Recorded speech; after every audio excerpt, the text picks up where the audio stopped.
Welcome back, beautiful souls, to this safe place of love, support, and encouragement. Today, we're diving into a topic near and dear to my heart, and that's cultivating healthy friendships and relationships as a later in life lesbian in your 30s or 40s or beyond.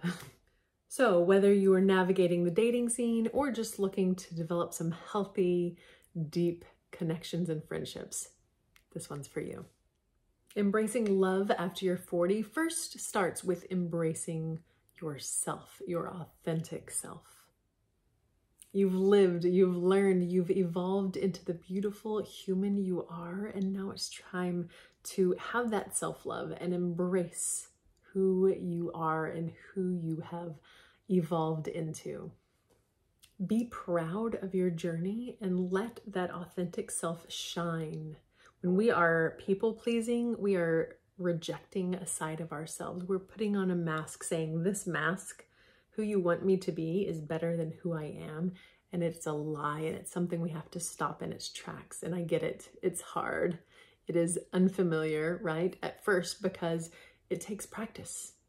And that's one thing I love to work on with my clients, is building that confidence back up so that self-esteem can rise and it starts to influence and, like a rising tide, lift all these other areas in our lives, whether it's friendships, relationships, physical health, mental health, emotional health. All of it starts to go up together, but it starts with embracing your authentic self. Building a supportive community is important. We've all heard the phrase chosen family.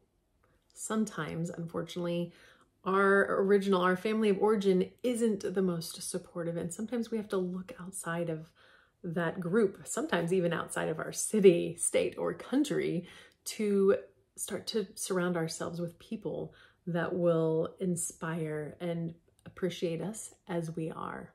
So cultivating healthy relationships can start with building a supportive community.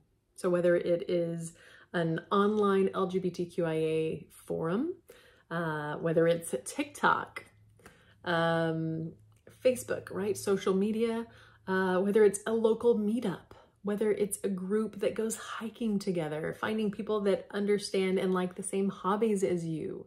We've neglected ourselves and put ourselves last for so long. It is time to start surrounding yourself with people that appreciate and celebrate your journey. This one's going to be very important. Effective communication in a lesbian relationship. Really, any relationship. Communication is key. And as Brene Brown says, clear is kind. Clear is kind. And as people pleasers, we can have a hard time with that because we avoid conflict. We think it's better to stifle opinions, thoughts, so that it can be smooth on the surface, even though it's miserable, possibly inside. Communication is the heartbeat of any relationship. And as lesbians, we bring a unique perspective to love. Even though it might be a little unfamiliar at first, be open, be honest, be vulnerable. Now, some of you still have some triggers from that word vulnerable. Vulnerability is not a bad thing. You might have been raised to believe that, and that is not true. Vulnerability is an openness. And when you get to a place of vulnerability with the right people, right? I'm not going to go out and just bare my soul and all of my darkest secrets to everybody. But realizing, oh, once I make peace with this, once I release the shame around this thing, I can be vulnerable. I can be open about it without taking it personally. I've released the shame around this thing. In friendships and in relationships, we want to be able to share our thoughts, our dreams, our fears. Now, some of us have been hurt in the past, and so we've built up this really sturdy wall to keep out future pain. And what typically has happened is that wall is so thick, we prevent future love.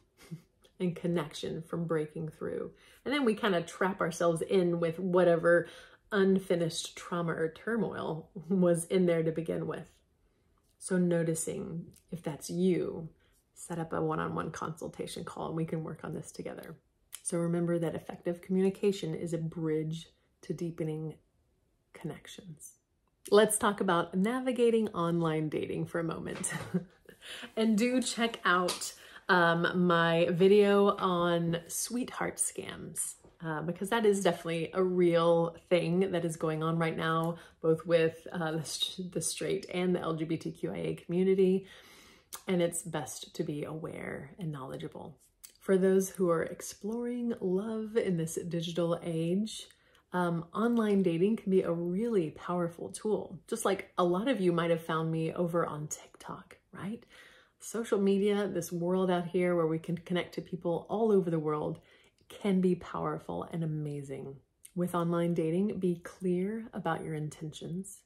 Take your time getting to know someone. We all have heard about U-Haul lesbians. Take your time. There should be no rush. If there is, whether it's from the other person pushing or just your excitement getting the better of you, know that it can take some time to get to know somebody. Even if you're like, oh, this is the one. Enjoy yourself. With my partner, Sam, we did go pretty slow. Part of it was some fear in myself, but we just had fun. It can be fun to flirt. It can be fun to go out and play and have dates. So enjoy yourself. Do not rush, even if it's just digitally, right? You can flirt online, enjoy yourself, have fun. Remember though, I used to be an elementary school counselor, and we would talk to the kids about pictures, right? Once you share a picture, it is no longer in your control. Even if you delete it, it's gone. They can share it, they can edit it, they can do so many things. Not that it's right, but always be aware. Make sure you are comfortable with doing that. And also trust your instincts.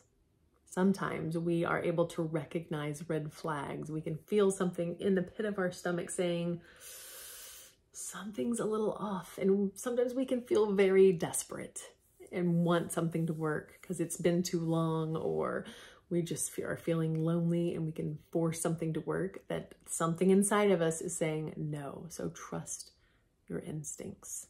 And remember that your greatest asset is your authenticity. You've probably heard this before, but before you can fully love someone else, you must love yourself. I encourage all of my clients to prioritize self-love and self-care. And it can be hard when you get into a new relationship not to be like, forget it, right? Because you're feeling so good. It's this external force that's making us feel good. So not that it's artificial, but it's has triggered this feeling good, instead of because we're taking care of ourselves and we're doing the self-care and making sure that we're at this steady rate. Just because we meet someone doesn't mean that we throw ourselves aside. That's important. Have that set up, have it, make sure that it is something that you are cultivating in yourself so that you feel good, no matter what they do, no matter if they're in a good mood or a bad mood, no matter if they're here or they decide that it's over, that you can be in a place where you have taken care of yourself. You haven't neglected, you haven't abandoned. You realize that you are still very, very important. Celebrate your own uniqueness and treat others with kindness. Because the more you love yourself, the more you can give to others. Lisa Nichols says, fill your cup so much that it's overflowing and you can serve people from your saucer. Take care of yourself so much that you have so much extra left to give, not that you're drained or running on fumes. Next, build genuine connections. In the lesbian community, building genuine connections often goes beyond just romantic relationships. We want to remember to cherish the friendships that nurtures our souls, not the energy vampires that drain us. So surround yourself with those who support your journey and encourage you and want the best for you, and that respect your boundaries.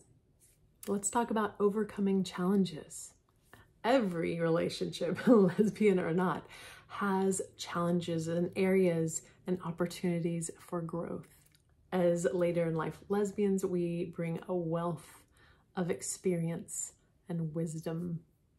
Going forward, we want to face challenges as a team, communicate openly, and approach each obstacle with resilience and love. Your journey is a testament to your strength. So remember, just because they're an obstacle doesn't mean this relationship or this friendship is doomed. It could mean I have to work on myself. I have to work on my ability to communicate. For myself, working with people pleasers and being a recovering people pleaser myself, we tend to avoid conflict and be a little stunted in the area of communication. So realizing that communication can be a superpower, learning not to react, right? Learning to put that pause in there so you have time to think and breathe. All very important tools in moving forward and finding either a romantic or a friendship, a romantic relationship or a friendship. Share with me in the comments your thoughts about today's video. What has been a struggle with you in either finding friends or nurturing a new relationship? Let me know what video you need next. Thanks for joining me on this journey of love and connection. Come back next Monday to join us next week as we dive into coping with families' reactions, coming out to adult children, grandchildren, parents, all of the things.